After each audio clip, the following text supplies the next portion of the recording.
C'est parti, je vais te montrer comment épater tous tes potes à l'apéro de manière 100% végane. Pour commencer, tu auras besoin d'un petit boucan de la marque Ticaffinage, de mascarpone 100% végétal, d'un abricot, de quelques herbes de ton choix, j'ai choisi du thym, de pistaches et enfin d'une cuillère à soupe d'huile d'olive. Pour commencer, tu peux démarrer par couper ton abricot que tu auras préalablement lavé en petits cubes. Puis tu réserves le tout sur le côté. Enfin, tu concasses tes pistaches, que pareil, tu mets de côté, et tu commences dans un bol à mettre toute ta mascarpone 100% végétale. Tu essayes de détendre le tout en remuant. Et enfin, une fois que c'est bien détendu, tu peux ajouter ton huile d'olive, tes abricots et tes herbes.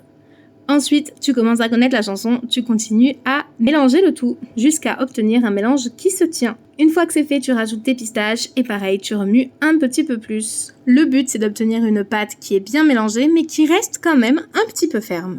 Et à ce moment-là, on a déjà fait le plus dur. Tu peux donc prendre ton petit boucan que tu vas couper en deux dans le sens de la longueur. C'est pas très compliqué mais tu veux être patient pour ne pas le casser. Ensuite, tu prends ta crème que tu vas appliquer sur ton fromage végétal et que tu vas essayer d'étaler du mieux que tu peux. Là, c'est le moment de faire ressortir l'artiste qui est en toi. Et une fois que tu as fini le premier côté, tu fais pareil sur l'autre morceau parce qu'on est très gourmand ici. Et pour terminer le tout, tu finis par rajouter entre les deux couches de crème mascarpone un petit peu d'abricot, d'herbe et de pistache s'il t'en reste.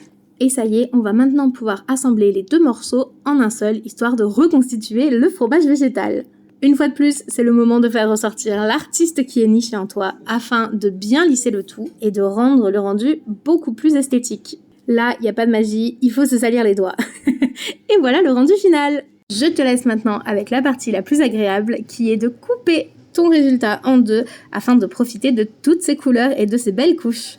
Et là, vraiment, je te promets, ça va être la star de la table et la star des apéros. Et je te retrouve maintenant en face cam. Je vous retrouve du coup 24 heures après, puisque j'ai laissé développer toutes les saveurs au frigo avec le fromage du coup toute la nuit. Et on se retrouve pour la dégustation. Et c'est parti.